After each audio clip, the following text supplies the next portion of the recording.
frequently. They have me on speed dial, but I don't work for them. I'm not here to get you in trouble. I'm not here, I just want respect for residents, but I'm their advocate. And anyone can contact me.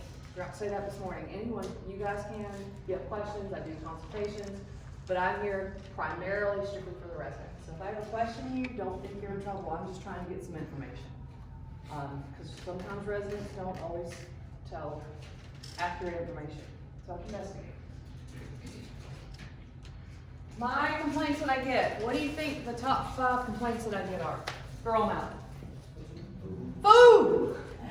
No one complains about food. Yes, they do. Constant. What else? That's a good one. What else? Medicine. It's important stuff. CNAs. So what about CNAs? Oh! Don't they, they're not all respectful? Of course they are. Absolutely, that is, yes, respect, yes. How about call lights? Yeah. Woo! That's a hot button. Hot button. I waited 2 hours. I have to investigate that. Normally it's like 30, but when you have to go to the bathroom, guess what? It seems like 2 hours. Yep, it does. Every second takes an hour. But in the state of North Carolina, and all of these, as of 2019 during my tabulation, these are all correct for me, and it makes me sad. My top 5. Number 1 is improper eviction or inadequate discharge planning. If you took a resident rights, the last one will tell you why a resident can be discharged. And I'm here to tell you that you don't like the resident or the daughter is a pain in the butt is not one of them.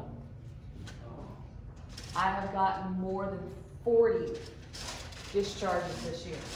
The year before I got 2. This is growing. And one of the reasons is we don't like the daughter. Are you taking care of the resident's daughter? Nope. Nope. Lack of respect. Every complaint I had last year in 2019, this was attached. We'll get to why that is in a minute. Unanswered requests for assistance. That's number 3 for me. Shortage of staff, staff turnover, use of staffing pools. Hey, are y'all using agency right now? Are agency staff fun to work with? Let me ask that question. Do they know your residents? Do they bother learning them? Do they care about it? Some. Those are rare, but to be honest, they don't have to. Because they're not going to be here tomorrow. They might go somewhere else. They cause a lot of problems just because they're not one of you. They don't share Trinity Grove's mission, core values. Because tomorrow they might be at Cypress Point, or they might be at Peak the next day. They don't have time to learn your values and your residents. Administration or medications. What do you think your facility is?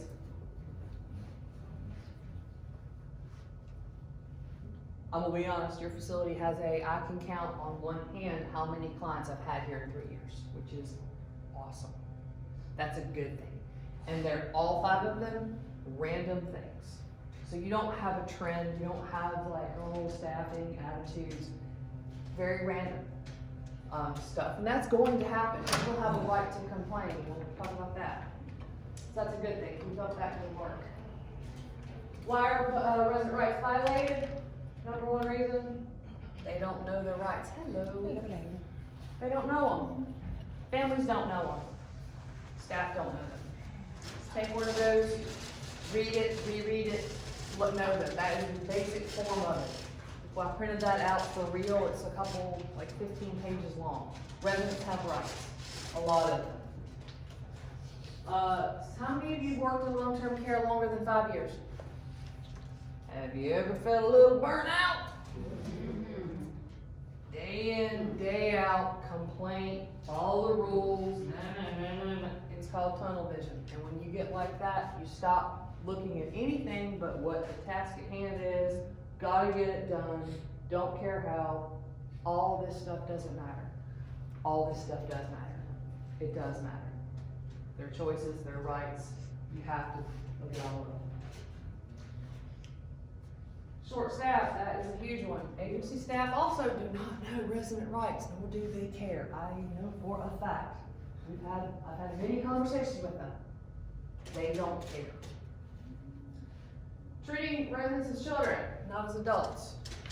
Your facility has a rule of you have to be 18, right, to live here? Yep. Why is that? Because you work with adults. It's against the law to have a child in a nursing home.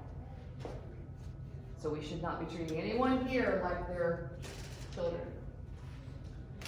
And we can't say this anymore because I'm training you today, so, on the right track. You might have seen my volunteers, they're called the Community Advisory Committee. They're my extensions, they're my volunteers, they come around once a quarter, sometimes more. And we conducted this little pet peeve of mine that I will look for, things when we're doing visits, like I have to every quarter or even more so. But number 11 needs to get on their name tags. I'm seeing most of the people wearing name tags. Please wear your name tag, it is important. I encourage volunteers to wear name tags because for an outsider, if you have a young student, male student volunteering and they just start going in and out of rooms, it might bother somebody. A name tag, hey, I'm visiting, I'm working with activities. That's helpful. That's number 11. Julie would make me say it. Things I look for: dirty clothes, dirty nails, dirty wheelchairs. Some of the wheelchairs I see in my facilities, I wouldn't sit in them. They're nasty, caked on, and that's what they touch, is what they sit in. It stinks, it's gross. Dirty nails, I look at nails. I know some residents don't like to have their nails touched. Most of them do, and they should. They shouldn't be the color of brown and green, whatever they had for lunch 2 days ago. I see that a lot. Dirty clothes. If I walk in here at 1 o'clock in the afternoon and I see bacon and eggs on their shirt, I'm going to say something. That's a dignity issue. I don't want food all over. I don't want to see clothes that they wore 3 days ago and it's very clear that they wore them 3 days ago. Any questions on that? What's a feeder?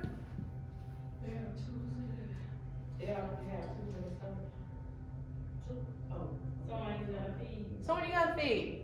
When I think of feeder, I think you gotta feed the cows and the pigs because you got a trough somewhere. Respect issue.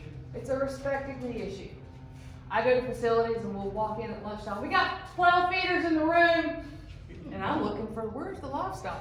Where's the show? That is a dignity issue. Do your residents wear diapers?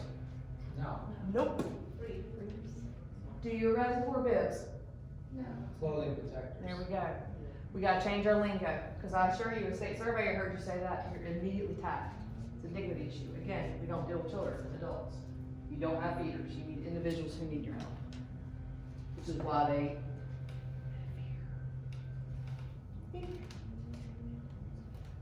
I was in a facility one day doing a visit, and a little lady grabbed me by the arm in a wheelchair and said, I'm hungry. Well, I can't feed anyone. I'm not allowed to. I don't know their diagnosis. Can't do that. So I went and got the nurse. Nurse turned around, looked at me, looked at the resident and said, roll of eyes. She's got dementia, she's forgetting a little bit. And went back to preparing her meds. What's the problem with that? Several things. What is that? What would be? She gave out information she shouldn't give out to you. $200,000 worth of information. That's a HIPAA violation. That's how much it costs. How do I know that? You've given that fine. Yeah, I have no problem turning that in. I didn't ask for a diagnosis. I have no reason to ask for that until I have consent. Stop talking about people's diagnoses. What's the other part of that was She wrong? needs to follow up. What do you know about dementia patients? If they're saying they're hungry, when's the best time to give them food? They're hungry. Oh! No more, no less. That's pretty much basic information. Stop saying you're short-staffed. For the love of all that is holy, stop saying that you're short-staffed. Even if you are, more than likely you're not. Are you overworked? Yup. You have too much responsibility? Yup. Stop saying it. It's not their fault. It's not their problem. But families, when you walk and they walk in, and I know families can be difficult. It's the hardest part of my job is the families. I know. And you tell them, well, she can't get a shower if we have enough, we're short-staffed. You are causing more problems. If you Can't get to them right then, say, I'll be with you as soon as I can, address them. Do not tell them you don't have enough staff. That is usually a false statement, according to the North Carolina ratio and all that nonsense. We don't need to hear about your bad day. I love when you guys talk with residents about appropriate things and have dialogue during care. That's appropriate. But when I come in and they've had all these complaints, why didn't you say anything? Well, my CNA, she's got a bad back and she's pregnant and she couldn't pay her electric bill last week, so I gave her $20. Why do you know all this information? That is inappropriate. They have enough problems. They do not live here because it was their retirement plan, I assure you. Did anybody ever grow up and say, I'm gonna live at Trinity Grove, can't wait, woo, nursing home? Nobody said that. Nobody has ever or will say that. Have good conversation. They have enough to worry about. It's not a big deal, just go buy another one. How many of you can tell me if they're a Medicaid resident, how much money they have a month? $30. If I live here, and laundry lost my bra, how much does a good bra cost? $50. Well, good luck. Good luck. You better save up a few months of that $30. Now, you guys don't smoke on your premises, do you? You guys don't have smokers. But say, do any of you smoke? It's okay if you do. Can you make it on $30 a month? No. There we go. I know a lot of facilities that do allow smoking. They don't have many cigarettes, trust me. $30 not a long way to go. It is a big deal. Breaking their stuff, treating their stuff, it is their stuff. If you come into my house and break something of mine, we're gonna talk about it. We're gonna have a conversation, and you probably are gonna end up, thank you, because this is me, pretty vocal. Now, it was an accident, that's one thing, again, ownership of it. But you start losing and breaking, let's say, hearing aid. How much does a decent hearing aid cost these days? $5,000 for a decent one. Let's see, $30, $5,000. And Medicaid only pays for one of those every 10 years. Same thing with dentures. So when you are juggling their dentures and you drop them, it's your fault. If you have a dementia resident in your memory care unit and you leave their hearing aids in and they lose them, whose fault is it? Yep, because they're not in here for remembering, are they? True statement. They're not here because they remember. I had a CNA tell me that brushing teeth was an extra service. Aneurysm happened in that hallway that day. I had to sit down because I was like, you brush your teeth every day? I do, a couple times, especially if I've had garlic. You don't want to talk to me. Ladies and gentlemen, I have to get down here to talk to my residents because I'm 6 feet tall and it's rude to talk over someone. And when they hit me with the sour milk and I see 2 weeks of food in there, that's gross. It's how infections start in the mouth. The mouth care is very important. It's a dignity issue and it's a hygienic part, and it's an ADL. It is not extra. It's not. I'm not moving it up. All right. Woo! Reminder not to do that again. That's not my resident. I hate hearing that. I lose it every time. Whose resident is it? It might not be your assignment, but tell them a family member, that's not my resident. You just lost every bit of everything with that family member. I don't have you today. Just wait. Don't do that. And do not cut that bell off until you answer it. I answer call bells. If a resident drops their remote control, I pick it up, I give it back to them, I answer the call. I'll cut it off. That's all they wanted. That's easy. But I can't pick someone in the bathroom. But I don't go in there and be like, well, all right. Because when I leave, I've forgotten what was happening. Because I get hit with 20 things, right? CNAs, you're not busy at all, are you? You walk in the hallway, no, you've already forgotten. forgot to tell your coworker who's on that assignment, she needs to go to the bathroom, leave it on. Leave it on. You guys have a timer system here, they check that stuff. Don't be afraid of that, please don't cut it off, cut that time off, cause you're just making it 4 times as long. And stop using this right here.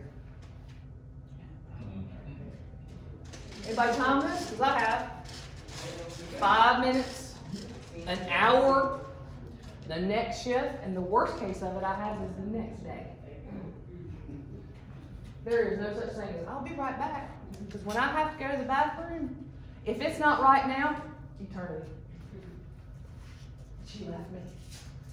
Give a time frame. I am giving a shower, you are next. That gives a time frame. Well, my shower takes this long, okay, I can deal with that. Versus, I'll be right back, and it's the next day, or the next shift. Angry. How many people see 4 bars? How many see 3? Yeah. Anybody see both now? Yeah. Why is that? If you don't remember anything I say except for the end of this when we talk about abuse reporting, this is what I want you to go away with. Perception is reality. These residents' perception, whether it's skewed, right, wrong, it is their perception. It is their opinion. It is how they experience the world.